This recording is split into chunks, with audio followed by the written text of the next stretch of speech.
جب کوئی دنیاوی طور پر اونچے رتبے والا شخص آپ کو کہہ دے کہ میں آپ کے ساتھ ہوں تو آپ تسلی میں آ جاتے ہیں، لیکن جب اللہ رب العزت آپ سے کہہ رہے ہے کہ میں صبر کرنے والوں کے ساتھ ہوں تو آپ اس کو معمولی کیوں سمجھتے ہیں؟ حضرت بلال حبشی رضی اللہ تعالیٰ عنہ سے کسی نے پوچھا، ہے بلال تو اتنی مار سہتا ہے، گرم تپتی ریت پر تجھے لٹا کے جسم پہ پتھر رکھے جاتے ہیں، انگانوں سے تیرا جسم داغا جاتا ہے تو پھر بھی عہد عہد کرتا ہے۔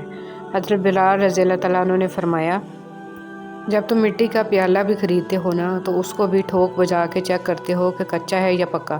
مجھے بھی میرا رب دیکھ رہا ہے کہ بلال اندر سے کچا ہے یا پکا۔ جب آپ کو ہر دوسرا شخص دشمن لگنے لگے، ایسی صورتحال میں اصل دشمن باہر نہیں آپ کے اندر ہوتا ہے، اور وہ ہے آپ کی عزت نفس۔ بہت قیمتی چیز ہے، کوئی ہاتھ چھڑائے تو چھوڑ دیا کرے۔ بسم اللہ الرحمن الرحیم۔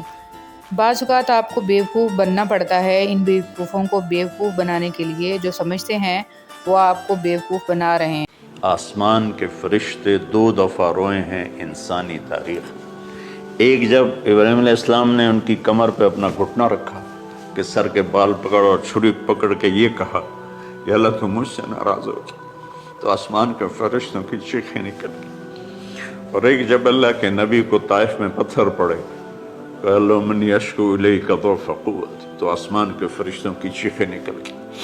جب ہمارے نبی کو طائف والوں نے مارا اس پر یہ 2 دفعہ آسمان کے سب فرشتے روئے۔ بسم اللہ الرحمن الرحیم۔ اے میرے رب، مجھے بخش دے اور مجھ پر رحم فرما، اور تو ہی سب رحم کرنے والوں سے اچھا رحم کرنے والا ہے۔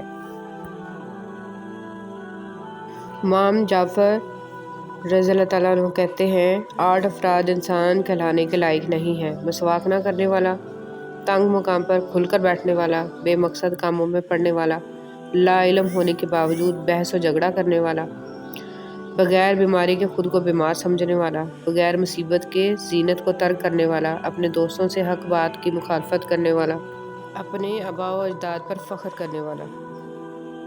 عبداللہ بن عمر رضی اللہ تعالیٰ عنہ سے روایت ہے کہ نبی اکرم صلی اللہ علیہ وسلم نے فرمایا، 40 دن میں قرآن پورا پڑھ لیا کرو۔ علم کیسے اٹھا لیا جائے گا؟ نبی کریم صلی اللہ علیہ وسلم نے فرمایا، اللہ علم کو اس طرح نہیں اٹھا لے گا کہ اس کو بندوں سے چھین لے، بلکہ وہ پختہ کار علماء کو موت دے کر علم کو اٹھا لے گا۔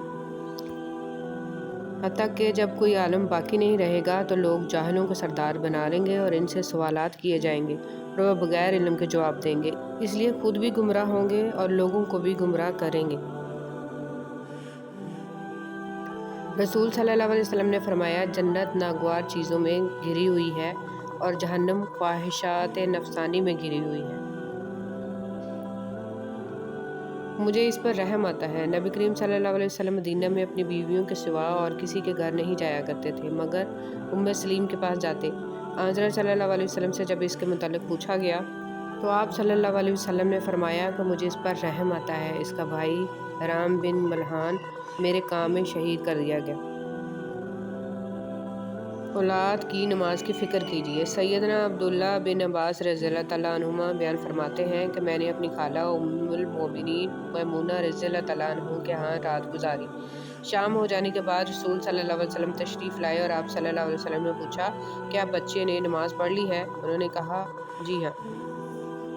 2 آنکھیں جن پر جہنم کی آگ حرام ہے۔ رسول صلی اللہ علیہ وسلم نے فرمایا، 2 آنکھوں کو جہنم کی آگ نہیں چھوئے گی، ایک وہ آنکھ جو اللہ کے ڈر سے تر ہوئی ہو اور ایک وہ آنکھ جس نے راہ جہاد میں پہرا دیتے ہوئے رات گزاری ہو۔ رسول صلی اللہ علیہ وسلم نے ارشاد فرمایا، قرآن مجید اس وقت تک پڑھو جب تک اس میں دل لگے، جب جی اچاٹ ہونے لگے تو پڑھنا بند کر دو۔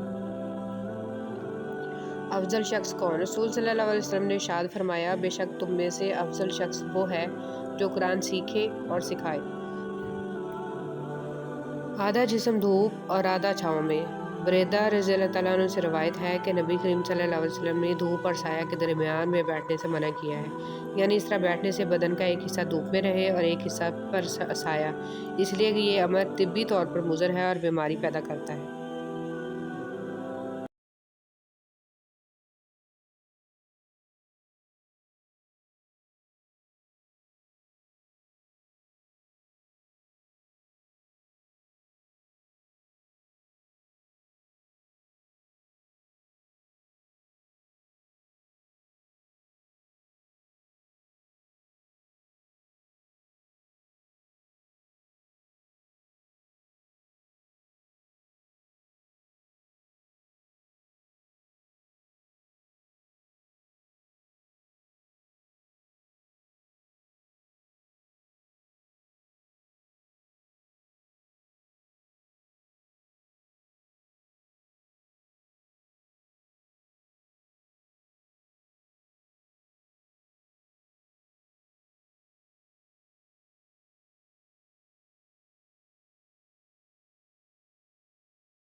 حضرت علی رضی اللہ تعالیٰ عنہ نے فرمایا قیامت کی نشانی میں ایک نشانی یہ بھی ہے کہ جھوٹے لوگوں کی عزت ہوگی اور سچے لوگ ذلیل ہو رہے ہوں گے۔ شرک کے بعد بدترین گناہ اللہ کی مخلوق کو تکلیف پہنچانا ہے۔ زندگی میں اچھے اور برے دو طرح کے لوگ سے ہمارا واسطہ پڑتا ہے۔ اچھے لوگ ہماری طاقت بن جاتے ہیں اور برے لوگ ہمیں مضبوط بناتے ہیں۔ رسول صلی اللہ علیہ وسلم نے فرمایا بدگمانی سے بچتے رہو کیونکہ بدگمانی سب سے جھوٹی بات ہے، اور لوگوں کے رازوں کی کھود کرید نہ کیا کرو اور نہ لوگوں کی نجی گفتگو کو کان لگا کر سنو۔ اللہ پاک آپ کے ایمان میں اضافہ فرمائے، خوش رکھے، پریشانیوں سے بچائے، کسی کا محتاج نہ کرے اور ہمیشہ اپنی پناہ میں رکھے، آمین۔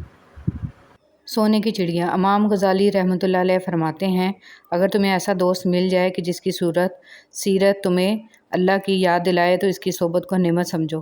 عقل مند کے لیے ایسی صحبت سونے کی چڑیا کی مانند ہے۔ حضرت علی رضی اللہ تعالیٰ عنہ نے ارشاد فرمایا لوگوں کے غلام مت بنو جبکہ اللہ نے تمہیں آزاد پیدا کیا ہے۔